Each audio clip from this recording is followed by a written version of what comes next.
आज हम जानने वाले हैं इस संसार की सबसे पहली प्रेम कहानी के बारे में, जिसमें ना कोई शर्त थी ना कोई बंधन, बस एक दृढ़ता थी, एक श्रद्धा थी। इस कहानी में रंग भी है और दुख का संग भी है। यह है शिव और सती की अमर प्रेम कहानी, जिसमें प्रेम है, त्याग है और अंत में एक नई शुरुआत है। तो आइए जानते हैं इस महान प्रेम कथा को, सती कथा को, सृष्टि के आरंभिक काल से। उससे पहले नमस्कार दोस्तों, मैं अथर्व तिवारी आप सभी के सामने पुनः एक बार उपस्थित हूँ एक और नई कहानी लेकर। तो चलिए शुरू करते हैं। ये बात तब की है जब ब्रह्मा ने अपने मानस पुत्रों को रचा। उन्हीं में से एक थे दक्ष प्रजापति, अत्यंत बुद्धिमान परंतु उतने ही अहंकारी। दक्ष को अपनी योग्यता, अपनी शक्ति और अपने सृष्टिकर्ता के कुल से उत्पन्न होने का बड़ा अभिमान था। उसने वर्षों की तपस्या की और देवताओं से वरदान पाए। संतान की प्राप्ति के लिए उसकी यह तपस्या रंग लाई और उसे एक अत्यंत दिव्य कन्या की प्राप्ति हुई, वही जिसे हम देवी सती के नाम से जानते हैं। सती का जन्म किसी साधारण कन्या की भांति नहीं हुआ था। उनका स्वरूप स्वयं शक्ति का अंश था। कहते हैं वह स्वयं आदि शक्ति का अवतार थी। दक्ष को अपनी पुत्री पर गर्व था, लेकिन साथ ही उसके मन में एक अभिलाषा थी कि वह अपनी इस कन्या का विवाह किसी महान देवता, किसी वैभवशाली राजकुमार या किसी प्रतिष्ठित गृहस्थ से करेगा। उसे यह कल्पना भी नहीं थी कि उसकी पुत्री का हृदय वहां बन चुका था जहां वैभव का कोई मोल नहीं, जहां वैराग्य ही आभूषण है। भगवान शिव, देवी सती बचपन से विचित्र स्वभाव की थी। अन्य कन्याओं की तरह ना तो उन्हें श्रृंगार में रुचि थी, ना ही किसी राजसी जीवन की भव्यता में। जब जब वह शिव की चर्चा सुनती, जब किसी आरसी द्वारा शिव की महिमा का वर्णन होता, उनका हृदय गहरे भाव से भर उठता। शिव जो शमशानवासी है, जो मृग चर्म धारण करते हैं, जो भस्म रमाते हैं और सर्पों का आभूषण की तरह पहनते हैं, आम कन्याओं के लिए यह भय का कारण होता, पर सती के लिए यह शिव उनके अंतर्मन में बस चुके थे। धीरे धीरे यह आकर्षण भक्ति में बदला और भक्ति प्रेम में। अब सती का एक ही लक्ष्य था, शिव को पति रूप में प्राप्त करना। पर यह मार्ग आसान नहीं था। जब दक्ष को सती की इच्छा का आभास हुआ तो वह क्रोधित हो उठा। उसकी आंखों में तो शिव एक जंगल में भटकने वाले योगी मात्र थे। उसने सती को समझाने का प्रयास किया कि वह किसी योग्य राजसी और सम्मानीय वर को चुने, पर सती अब निर्णय कर चुकी थी। उन्हें किसी धन, वैभव या पद की आवश्यकता नहीं थी।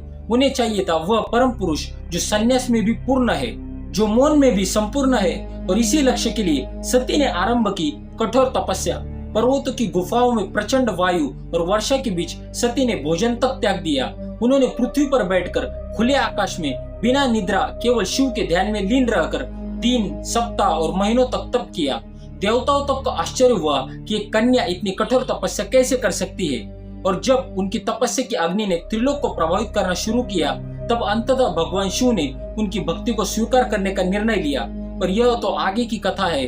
अभी तो एक पिता के अहंकार और एक पुत्री के समर्पण की टकराहट शुरू हुई है। जहाँ एक और दक्ष चाहता कि सती उसके राजनीतिक सपनों की सीढ़ी बने, वही दूसरी ओर सती हर सांस के साथ शिव का नाम जपती है।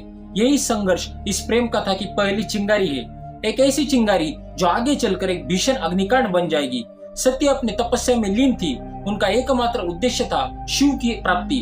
अनंत उनकी भक्ति से प्रसन्न होकर शिव प्रकट हुए।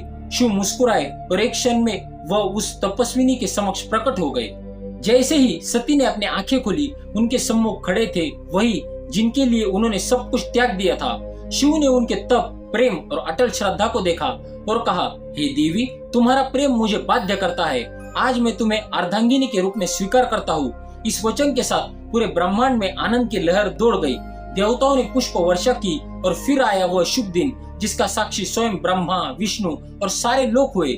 शिव और सती का दिव्य विवाह। शिव बारात लेकर स्वयं कैलाश के निकल पड़े। यह कोई साधारण बारात नहीं थी। इसमें भूत, प्रेत, पिशाच, नाग, सिद्ध योगी, अर्षि देवता सब सम्मिलित थे। शिव की सवारी नंदी थी, शरीर पर भस्म, जटा से गंगा, गले में नाग। यह स्वरूप देख सभी स्त्रियां भयभीत हो उठी।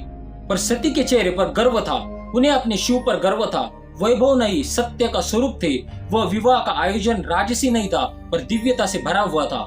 स्वयं ब्रह्मा ने मंत्रोच्चारण किया, विष्णु ने कन्यादान किया और समस्त लोगों ने इस मिलन का स्वागत किया। यह केवल दो आत्माओं का नहीं, सृष्टि के दो मूल तत्व शिव और शक्ति का मिलन था। लेकिन इस भव्य विवाह में एक स्थान रिक्त रहा, सती के पिता दक्ष प्रजापति का। वह नहीं आए, ना ही कोई संदेश भेजा, ना ही कोई आशीर्वाद, क्योंकि उनके लिए यह विवाह एक अपमान था। एक चुनौती उनके अभिमान को उनके अनुसार यह मिलन योग्य नहीं था और यही से प्रारंभ हुआ उस अग्निकत का बीज जो आगे चलकर पूरे यज्ञ को जला देगा। समय धीरे धीरे बीतता है। कैलाश पर्वत पर प्रकृति की गोद में शिव और सती अपना वैवाहिक जीवन शांतिपूर्वक और आनंद से व्यतीत कर रहे हैं।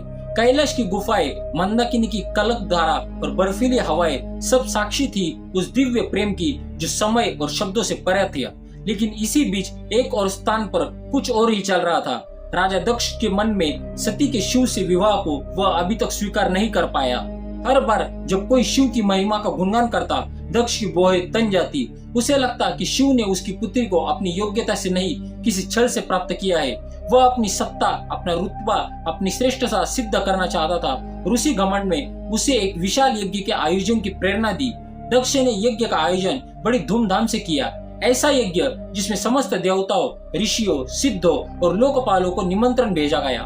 ब्रह्मा से लेकर इंद्र तक हर कोई आमंत्रित था, परंतु एक नाम उसमें अनुपस्थित था, महादेव शिव का। यह कोई भूल नहीं थी, यह था दक्ष का जानबूझकर किया गया निर्णय। उसने शिव को निमंत्रण नहीं भेजा क्योंकि उसका अहंकार उसे यह स्वीकार नहीं करने देता था कि उसकी पुत्री ने उस योगी से विवाह कर लिया जो ना कोई राज्य रखता है, ना कोई वस्त्र, जो शमशान का वासी है। दक्ष को लगता था कि शिव को यज्ञ में आमंत्रित करना उसके सम्मान के विरुद्ध होगा। जब यज्ञ की तैयारियां चल रही थी, उसी समय सती ने इस आयोजन की बात सुनी। किसी ने उसने कहा कि माता, आपके पिता दक्ष ने एक महान यज्ञ का आयोजन किया है जिसमें सारे देव, ऋषि और ज्ञानी आमंत्रित थे। वह तो आज पूरे ब्रह्मांड का ध्यान खींच रहा है। यह सुनकर सती का हृदय कांप उठा। उन्हें विश्वास नहीं हुआ कि उनके पिता इतना बड़ा आयोजन कर रहे हैं और उन्हें कोई सूचना नहीं मिली। कुछ समय तक वे चुप रही, शायद आशा में कोई दूत आएगा, कोई संदेश मिलेगा। लेकिन जब स्पष्ट हो गया कि शिव और उन्हें जानबूझकर ना बुलाया गया है, तब उनके भीतर कुछ टूट सा गया। एक और पुत्री का धर्म उन्हें पिता के यज्ञ में खींच रहा था, तो दूसरी ओर पत्नी का धर्म उन्हें शिव की मर्यादा का ध्यान रखने को कहा रहा था। अंततः सती ने शिव से निवेदन किया, स्वामी, मैं उस यज्ञ में जाना चाहती हूँ। शायद यह कोई भूल हो और मेरा जाना उस विघटक को रोक सके। शिव ने सती की ओर गहरी दृष्टि से देखा।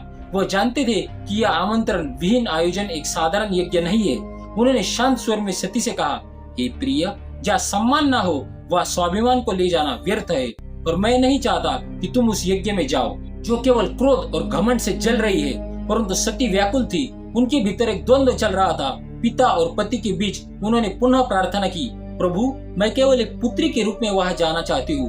मैं पिता से बात करूंगी, शायद वह बदल जाए, शायद उनके मन का विष उतर जाए। शिव ने इस बार उन्होंने अनुमति दे दी। सती ने कैलाश से विदा ली, अकेले, बिना किसी दूत या सम्मान के। वह अकेली एक बेटी थी जो अपने पिता से स्नेह की अपेक्षा लेकर जा रही थी, लेकिन उन्हें ध्यान नहीं था कि उस यज्ञ में उनका स्वागत नहीं, अपमान प्रतीक्षा कर रहा है। सती जब यज्ञ स्थल पर पहुंची तो उनके मन में उम्मीद थी कि पिता के नेत्रों में बेटी को देखकर कोमलता जागेगी, उनके मुख से स्वागत के शब्द निकलेंगे। लेकिन जब उन्होंने यज्ञ स्थल में प्रवेश किया तो सन्नाटा पसर गया। कोई स्वागत नहीं हुआ, कोई आसन नहीं दिया गया, जैसे वहां उपस्थित ही ना हो। बैठे देवताओं की आंखों में असहायता थी। सती के पिता की ओर देखा, धीमे स्वर में कहा, पिताश्री, क्या आप नहीं चाहेंगे कि आपकी पुत्री भी इस पावन यज्ञ में सम्मिलित हो? दक्ष ने ठंडी हंसी के साथ उत्तर दिया, पुत्री, जिस दिन तूने उस नग्न भस्म रमाए शमशान में विचरने वाले अवगढ़ को अपने पति चुन लिया, उसी दिन तू मेरी पुत्री नहीं रही। दक्ष का स्वर ऊंचा हो रहा था और उसके शब्द जैसे शिव के लिए विष से भरे बाण हो। यह सुनकर सती की आत्मा कांप उठी। यह केवल अपमान नहीं था, यह शिव के उस स्वरूप का तिरस्कार था जो समस्त सृष्टि का आधार है। वे उठी सभा की ओर देखा और बोली, तुम सब यहाँ धर्म की बात करने आए हो, यज्ञ की बात करते हो, पर जिस शिव के बिना कोई यज्ञ संपन्न नहीं हो सकता, उसी शिव का तुम अपमान करते हो। फिर उन्होंने आगे कहा कि जिसे तुम अवगढ़ कहते हो वही काल का भी काल है, जिसे तुम शमशानवासी कर हंसते हो वही मृत्यु से परे है, और जिसे तुम भस्मधारी कहते हो वही भस्म से मोह को जलाता है। उनकी आंखों में आंसू थे, लेकिन स्वर तेज था, ऐसा तेज कि स्वयं देवता भी सर झुका ले। सभा स्तब्ध थी, कोई उत्तर नहीं दे सका, लेकिन सती का हृदय अब टूट चुका था। उन्होंने कहा, जिस शरीर ने आज मेरे प्रभु का अपमान सुना है, वह शरीर अभी संसार के योग्य नहीं है। और वे सीधे यज्ञ कुंड की ओर बढ़ी। वह उपस्थित देवता उन्हें रोकना चाहते थे, पर सती अब कोई नारी नहीं थी, वह साक्षात अग्नि बन चुकी थी। उन्होंने अपने नेत्र बंद किए, शिव का स्मरण किया और अग्नि में कूद गई। उनके चेहरे पर भय नहीं था, बल्कि एक शांति थी, एक समर्पण था जो पूरे यज्ञ मंडप को झकझोर गई। अब इस यज्ञ की अग्नि से वह तूफान उठने वाला था जो पूरे को तबाह कर सकता था।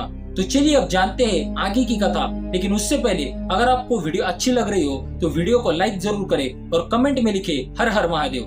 कैलाश पर शांति थी, वह शांति तूफान से पहले की थी।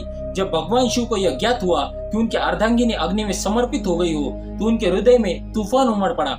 आंखों में वेदना, मन में शून्यता और आत्मा में आग। यह वो शिव थे जिनका क्रोध ही प्रलय कहलाता है। शिव अपनी समाधि से उठे, उनकी जटाएं लहराई, नेत्र रक्तिम हो उठे और सारा ब्रह्मांड कांप उठा।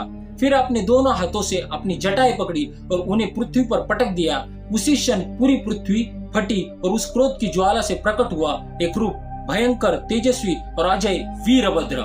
वीरभद्र कोई सामान्य योद्धा नहीं था, वह शिव के विकराल रूप का अंश था। उसका शरीर अग्नि सादे दिव्यमान था, आंखों में प्रतिशोध की ज्वाला, हाथ में तलवार। उसका प्रकट होना सृष्टि के संतुलन को डगमगाने लगा था। वीरभद्र प्रचंड गति से दक्ष के यज्ञ की ओर बढ़ चला।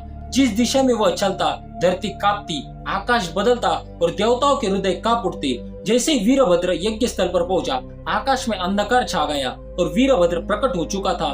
उसकी उपस्थिति मात्र से यज्ञ की अग्निधारा उठी। वह बिना रुके आगे बढ़ा, पहले यज्ञ वेदी को तोड़ा, फिर वेद पाठ करने वाले ब्राह्मणों को हटाया। उसकी आंखों में एक ही लक्ष्य था, दक्ष वीरभद्र के सामने कोई नहीं टिक सका।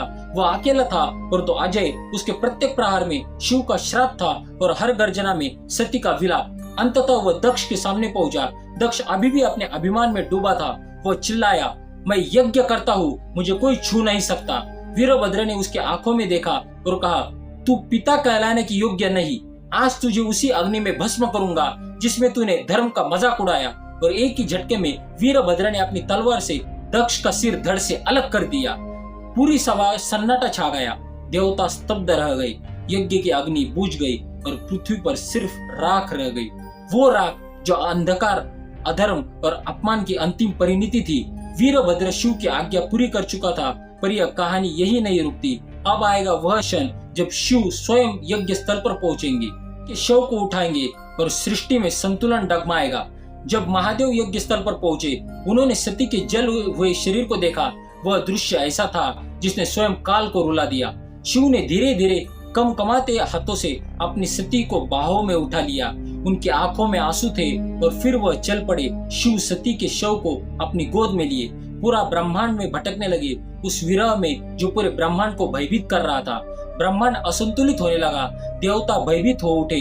यदि शिव यूं ही विलाप करते रहे तो सृष्टि का संतुलन टूट जाएगा, प्रलय आ जाएगा।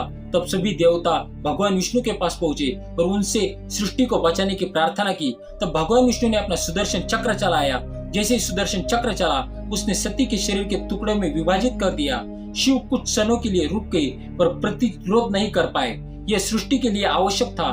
जहाँ जहाँ सती के अंग गिरे वहाँ दिव्य ऊर्जा फैल गई। पृथ्वी के वे स्थान शक्ति से भरे उठे और वही बने शक्तिपीठ।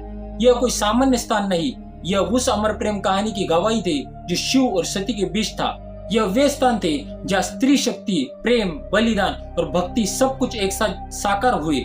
कुछ स्थानों पर सती की आंखें गिरी, कई उनका हृदय, कई उनके केश तो कई उनके चरण, और हर स्थान एक केंद्र बन गया माँ शक्ति का, जो हर रूप में पूजनीय हुई। कभी दुर्गा, कभी भैरवी, कभी भवानी। यही वे स्थान है जिन्हें आज हम कामाख्या, वैष्णो ज्वाला, हिलांज और तारापीठ जैसे नामों से जानते हैं। इस प्रकार सती के योग से जन्मे ये शक्तिपीठ न केवल देवी के अंग है, यह उस प्रेम का शाश्वत उपस्थिति है जो आत्मा से आत्मा तक जुड़ता है। शिव अंततः हिमालय लौटे, पर अब वह ध्यान मग्न हो गए। वर्षों तक एक चट्टान की भांति बैठ गए, समाधि में डूबे, ना शब्द, ना गति, ना भावना, बस मौन। और सती की स्मृति काल की धारा आगे बढ़ती है। युग बदल जाते हैं पर कुछ कहानियां समय की सीमाओं से परे होती है, और सती की कथा उन्हीं में से एक है। वह प्रेम जो अग्नि में तप कर शुद्ध हुआ था, वह विरह जो तांडव बन गया था, उस अधूरी यात्रा को अब पूर्ण होना था। पर यह कहानी यह समाप्त नहीं होती। प्रेम का सफर यही रोकने वाला नहीं था। जहाँ अग्नि ने प्रेम का रंग दिया था, वहीं से एक नई दास्तां का पैगाम आने वाला था। सती के बलिदान से जो प्रेम जला था, वही आग पार्वती के रूप में फिर फैलाने वाला था। यह अंत नहीं, यह शुरुआत है। शुरुआत है एक ऐसे अमर, अनसुनी और अनोखी प्रेम कहानी की। यह शुरुआत है शिव और पार्वती की। यह शुरुआत है एक नए युग की। तो दोस्तों, ये था आज का भगवान शिव और माता सती का वीडियो। अगर आपको यह जानकारी या वीडियो पसंद आया हो तो इस वीडियो को लाइक कीजिए, हमारे चैनल को सब्सक्राइब कीजिए और ज्यादा से ज्यादा शेयर भी अवश्य कीजिए। मिलेंगे अगली बार एक नई खास वीडियो के साथ, तब तक के लिए जय हिंद, वंदे मातरम।